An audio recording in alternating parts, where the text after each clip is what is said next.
"Marcia, the card isn't working. I won't be able to get back home like this. Fix this right now," yelled my husband over the phone, unable to check out of the hotel. When I was in college, I lost my parents in an accident and had to work multiple part-time jobs to cover my tuition, struggling through my student life. To turn things around, I took a friend's advice and started a business. Despite facing many hardships, I focused entirely on work. As a result, the company steadily grew, and I now participate in management as vice president. While many of my friends were getting married and starting families, I also began to seriously consider my happiness. I instantly hit it off with my husband when we first met. We got married within 2 months. However, after getting married, my husband started relying on my income and declared he would become a stay-at-home husband. I've been urging him to at least work part-time, but he refuses to listen. One day, I noticed my credit card was missing.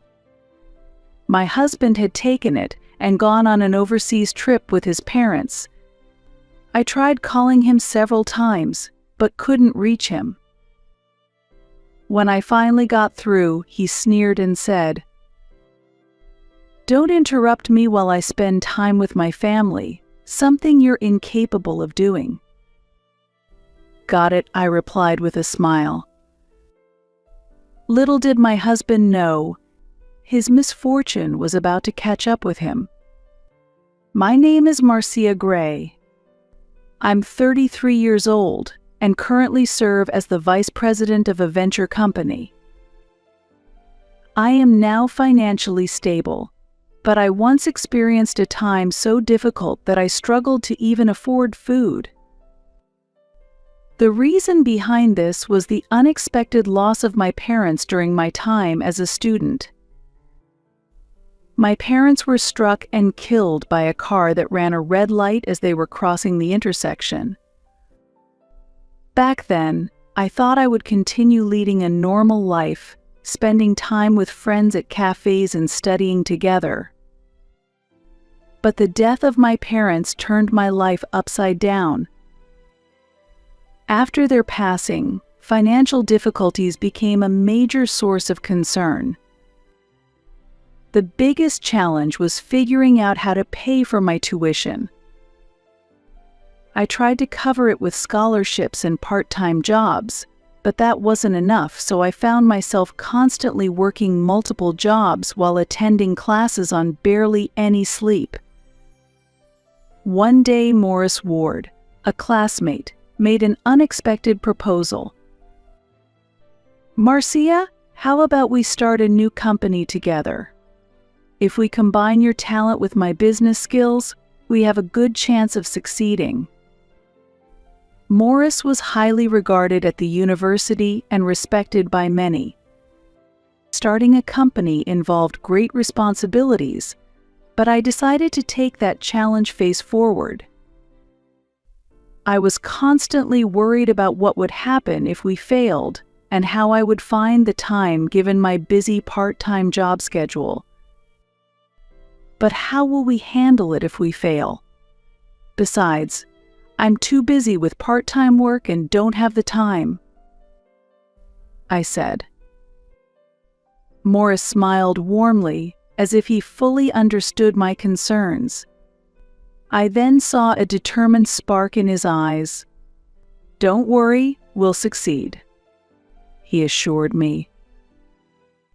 His confident words had a strange way of bringing comfort, and his charisma made even the impossible seem within reach. At that moment, I felt a strong need to break free from my current situation, so I agreed, and we founded a venture company while still in university. During the initial stages of funding, we frequently faced rejection from banks, making it extremely difficult. Hiring was also a major challenge, as it wasn't easy for a small startup to attract talented people. Even after placing job ads, few applicants came forward, and finding the right candidates was very tough. However, thanks to Morris's calm decision-making and precise advice, we gradually strengthened our team. As a result, the company steadily began to grow. Morris and I developed a deep trust in each other, overcoming many challenges together, and solidified our bond as key business partners. As time passed and I reached the age of 33, I suddenly realized that I had devoted almost all my time to work. I didn't regret the effort I put into paying for my education and supporting myself alone. I take pride in the company I built from the ground up. The business is thriving, and as a venture, it has achieved notable success. Over 10 years have passed, and both the number of employees and revenue have significantly increased. However, as close friends around me began getting married and starting families, I realized that my life revolved entirely around work. In a moment of self-reflection, I started questioning my current lifestyle. One day, after a lunch meeting, I was talking with Morris and suddenly voiced those feelings. "Morris, lately I've been seeing friends my age getting married, and it made me think." Morris was a bit surprised by the unexpected topic. "What's this all of a sudden?" he asked. "I've been focused solely on work since graduating from university, but I'm starting to wonder if that's really okay." "Are you saying you want to get married?" Morris asked in return. After hearing my thoughts, Morris pondered for a moment before responding. "If you're not satisfied with how things are now, seeking change is one option." "I see. Life isn't just about work. That applies to marriage too. But if you want to enrich your life moving forward, I recommend taking that first step." Hearing those words gave me a chance to reflect on my life and reconsider my direction. I had never really thought deeply about anything outside of work before. Encouraged by Morris, I decided to start looking for a partner. A friend introduced me to a safe matchmaking app, and I started using it right away. I scheduled dates after work, spending time at restaurants, bars, and movie theaters. After several dates on the fourth one, I met Ryan Torres. I was swamped with work and not good at household chores, but Ryan was efficient and excelled at cooking and cleaning. He understood my busy schedule and never got upset, even if I had to cancel a date. Our relationship progressed smoothly, with both of us thinking about marriage from the beginning. Just 2 months after we started dating, we decided to get married. However, right after the wedding, Ryan suddenly announced that he was quitting his job and becoming a stay-at-home husband. I was surprised by this unexpected turn of events and couldn't hide my shock. "What just happened?" I asked, bewildered. Ryan replied calmly. "From now on, I'll handle the household chores so you can focus on your work." "But why would you make such a decision without even discussing it with me?"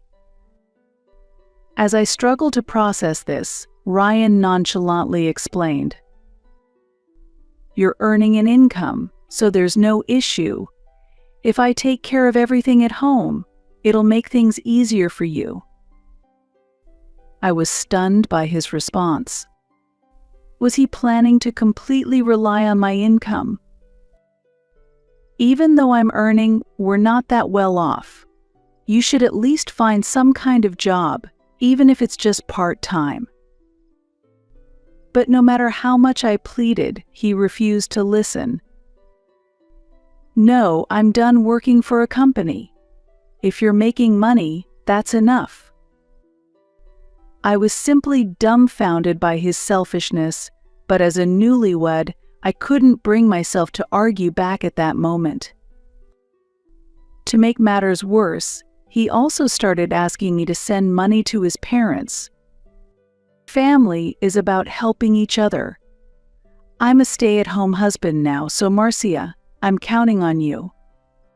But if he was earning an income, I wouldn't mind supporting his parents, but forcing it onto me didn't feel right. Another reason I hesitated was because his parents frequently made snide remarks, falsely believing that I was forcing Ryan into doing the housework. Recently, while having a meal with his parents, they started their usual criticisms.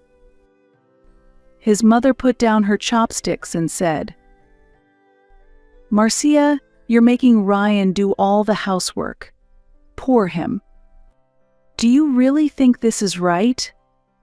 He mentioned she's not good at housework, but as his wife, shouldn't you work on improving that?" His father added, criticizing me. I didn't know how Ryan had explained things to them, but it was clear they saw me as the villain. That's not true. Ryan was the one who wanted to be a stay-at-home husband.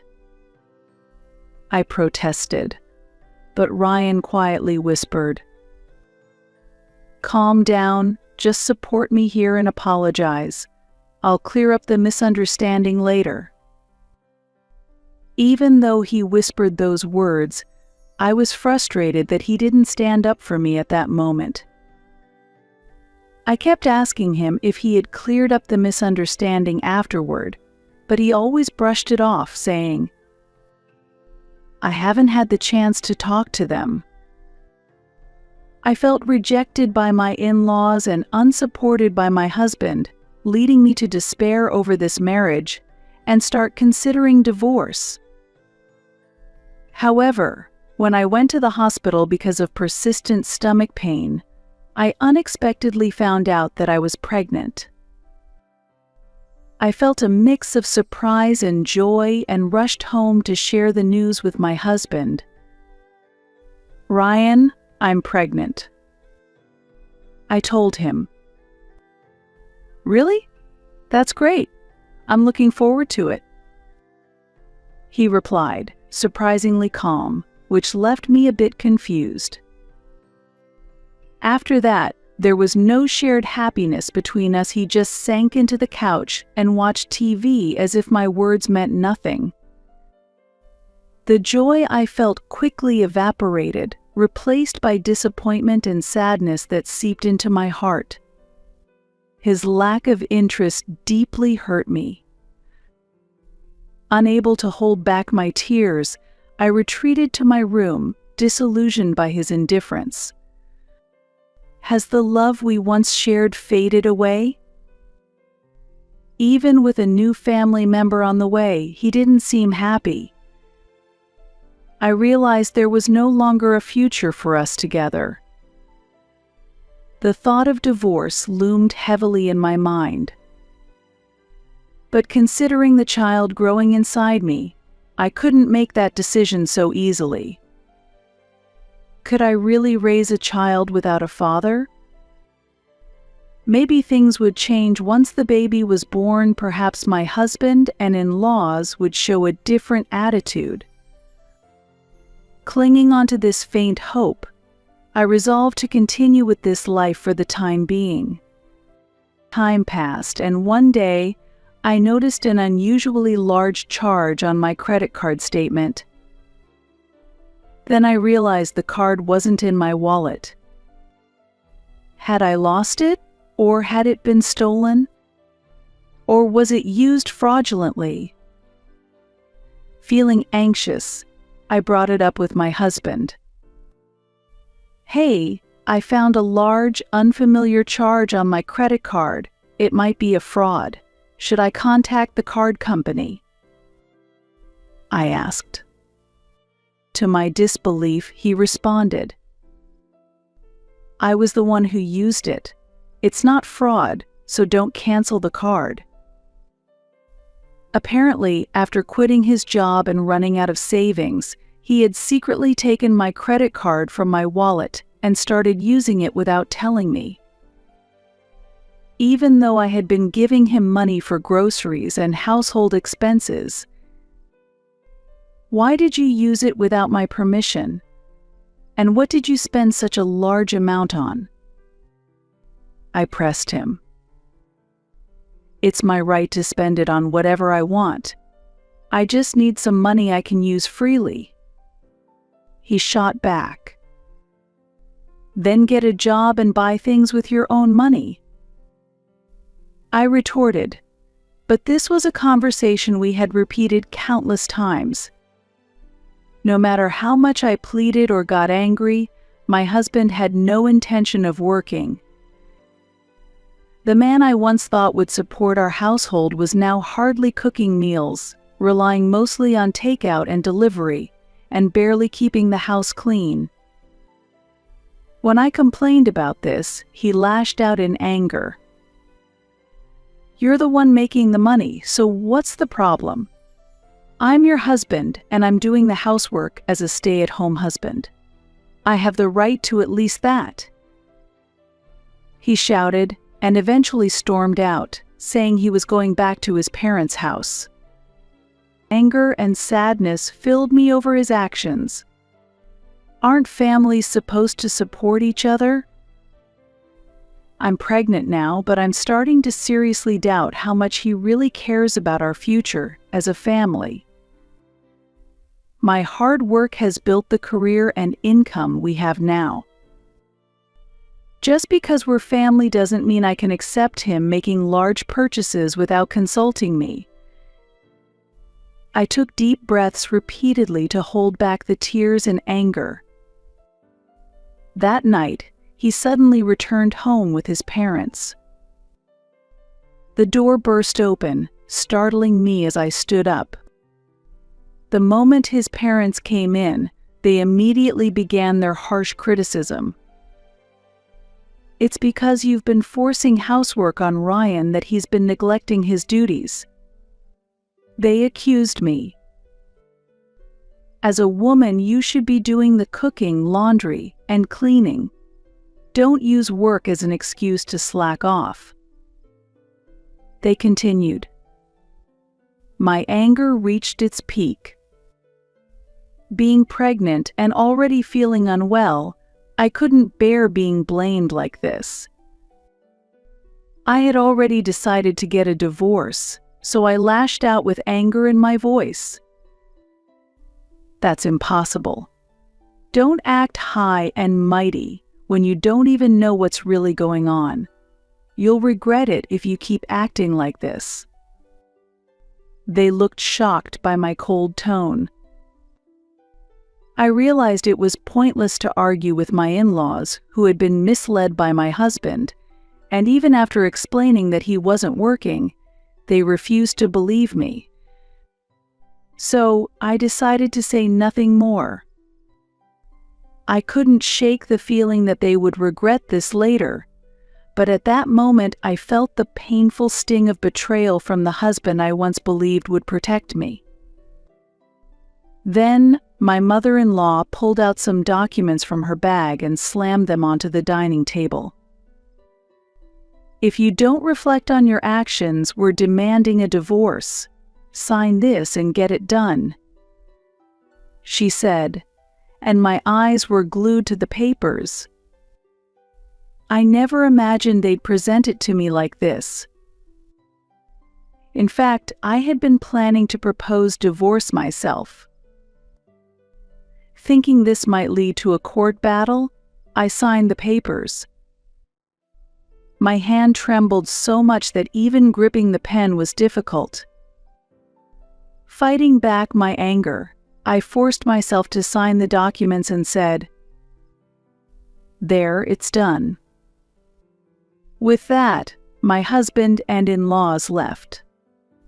I realized I had forgotten to ask for my credit card back, and a deep sense of despair washed over me.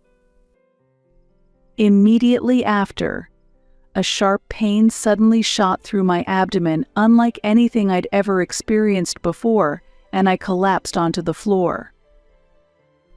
My breathing grew rapid, and sweat began to pour from every part of my body. My vision blurred, and the unbearable pain numbed my senses. I tried to say, "What's happening?" but the words barely escaped my lips. With each breath, the pain intensified, and my body spiraled out of control. I struggled to drag myself across the floor, desperately reaching for my phone. My fingers trembled as I clawed at the floor, inching forward with every ounce of strength I had left. The searing pain threatened to steal my consciousness. I finally connected the call and, in a trembling voice, managed to explain the situation. "Help. I'm in severe pain. I'm pregnant." I gave them my address and ended the call. The pain wouldn't let up, and my vision grew even hazier. I collapsed on the floor, waiting for the ambulance to arrive. "Please, protect my baby," I prayed desperately. Even as I endured the agony, I kept telling myself I had to hold on for the sake of my child. I was rushed to the hospital, facing the sudden threat of premature labor. The doctor diagnosed my condition as caused by stress and overwork, and I was immediately admitted to the hospital. Overwhelmed by fear for my baby's safety, I must have passed out after arriving at the hospital, as a wave of relief hit me. After being in a coma for 2 days, I finally opened my eyes in the hospital room. The pain had subsided, and my body felt somewhat more relaxed. I suddenly became aware and checked my belly. I could still feel the presence of new life there. I took a deep breath, feeling comforted by the quiet surroundings and the soft light coming through the window. Gradually, my memories came back. I recall the intense abdominal pain, the emergency ambulance ride, and the terrifying feeling of losing consciousness. Grateful that I was safe and still here, my thoughts turned to my husband. I need to contact him.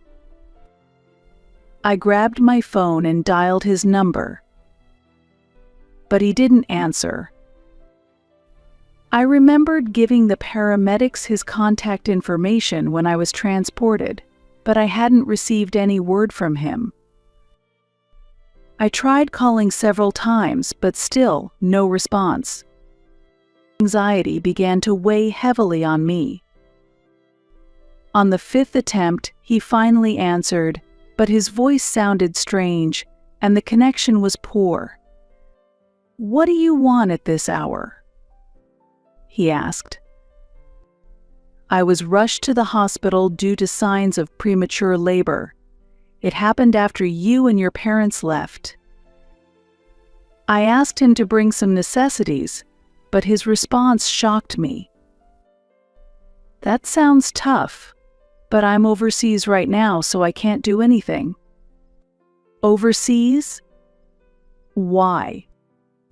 I asked, stunned. "I'm enjoying a vacation in Singapore.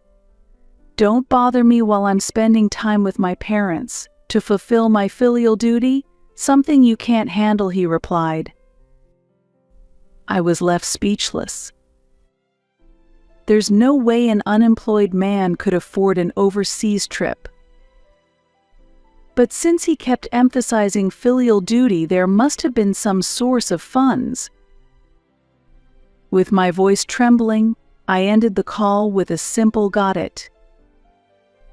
Afterward, I went straight to the hospital's gift shop, purchased stamps and an envelope, and then made a phone call to a certain number. The next day, my husband called in panic. "The card's not working. I can't get back home like this. Fix this right now," he demanded. I canceled the card. I calmly replied, though inside I was seething with anger. "What? I can't pay for anything. What are you going to do about it?" he asked, growing more desperate. "That's your problem," I answered firmly. "This isn't just my problem.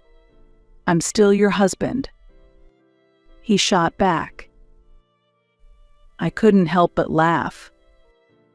"What's so funny?" he asked, clearly confused. "Our marriage is almost over. The divorce process is already underway," I said, and his voice shifted to a tearful tone. "Please just let me use the card temporarily so I can get home.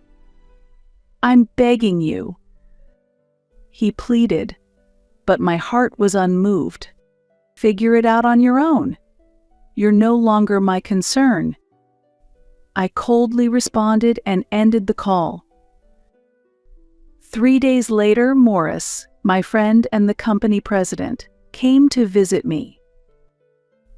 "Don't worry about work, just focus on resting for now," he said, to which I replied with a smile.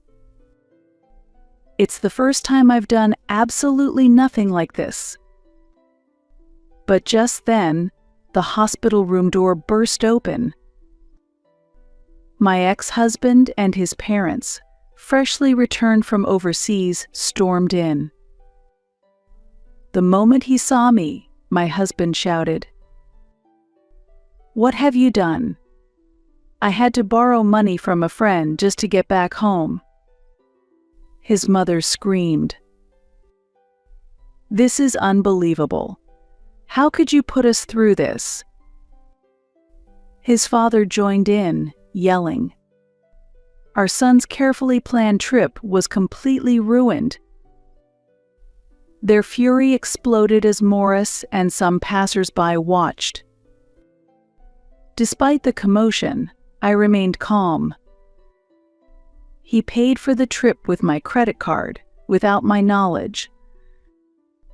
The moment I said that, the atmosphere in the room shifted.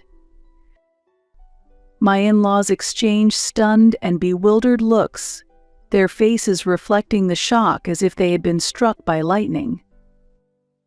I continued speaking. "Right after we got married, he announced he would be a stay-at-home husband and quit his job.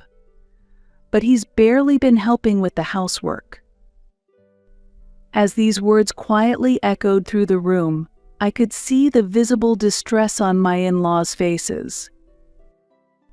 "What? Ryan isn't working? That can't be true. He told us he had a job." My mother-in-law stammered, her voice trembling, with clear worry and confusion in her eyes. My father-in-law also looked at me, his face a mixture of shock and disappointment. "The truth is, he's been unemployed the whole time, and I've been the one supporting the household." Hearing this, my in-laws turned to my ex-husband with expressions of disbelief. Their eyes were filled with betrayal and deep disappointment. My mother-in-law pressed her lips together tightly, while my father-in-law clenched his fists in anger. My ex-husband couldn't do anything but avert his gaze under their piercing stares. At that moment, Morris began to speak. "Mr. and Mrs. Torres, I have something important to discuss with you. I'm the CEO of the company where Marcia works. Through our conversations, I've been made aware of Ryan's unemployment and the fact that Marcia has been the one financially supporting the household. As Morris said this, my in-laws' faces showed shock and disbelief. He calmly presented his business card and showed them the company's website. They took the card, their hands trembling as they examined it. They couldn't deny the truth any longer, and their expressions became a blend of astonishment and confusion. As a matter of fact, our company is currently a key client for a major project at Mr. Torres's workplace. However, we do not wish to continue working with unreliable partners. This can't be happening. What's going to happen to the project? Ryan, how are you going to explain this? My father-in-law stammered, his voice shaky, barely able to get the words out. He looked as though he'd been utterly crushed. My mother-in-law, too, buried her head in her hands with an expression of disbelief. How did it come to this? They were both pale, their despair evident. Wait. Marcia, please help me. I want to make things right. Ryan pleaded. My ex-husband grabbed my hand tightly, desperately pleading with me. His eyes were filled with despair and fear, and his hand trembled. Given how he had ignored me in the past and done as he pleased, I wasn't surprised to see him begging like this. It's too late. I can't forgive your past actions, and this is the end, I said firmly, pushing his hand away with determination. Please help me. He begged, dropping to his knees on the floor. At that moment, Morris presented some important documents. Can you still say the same thing after seeing this? The documents revealed an investigation Morris had quietly conducted into my ex-husband's actions.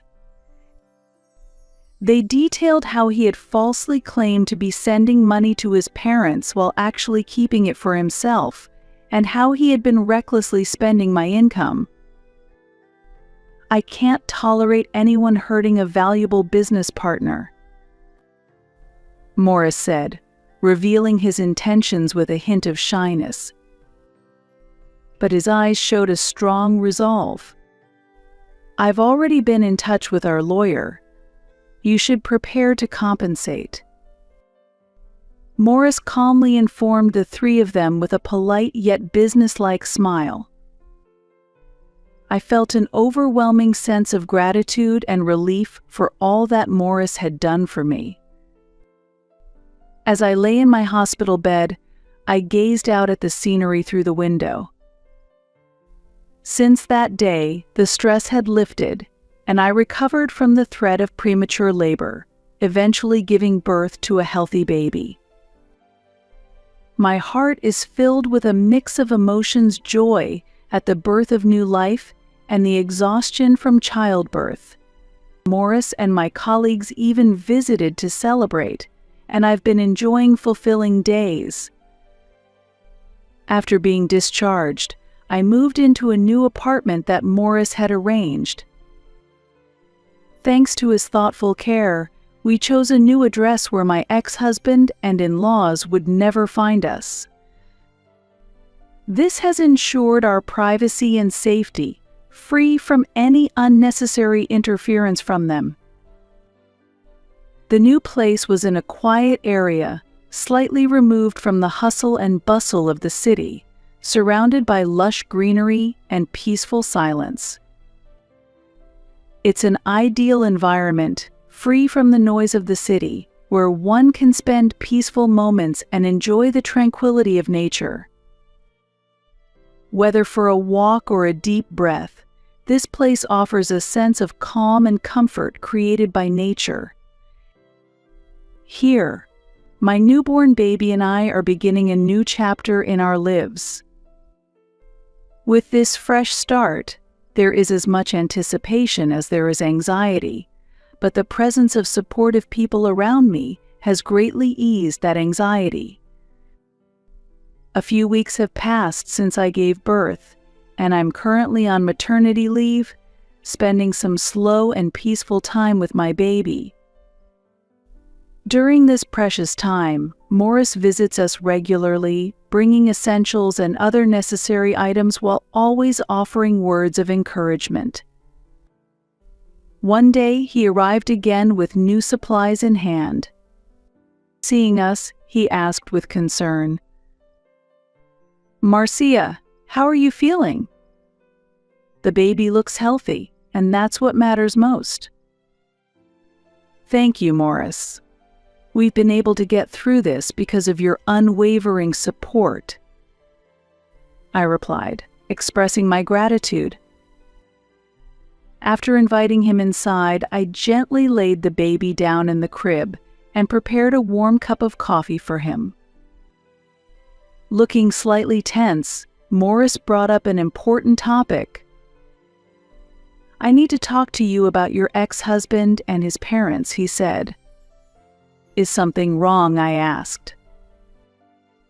Morris then revealed that he had been keeping an eye on their situation to ensure our safety.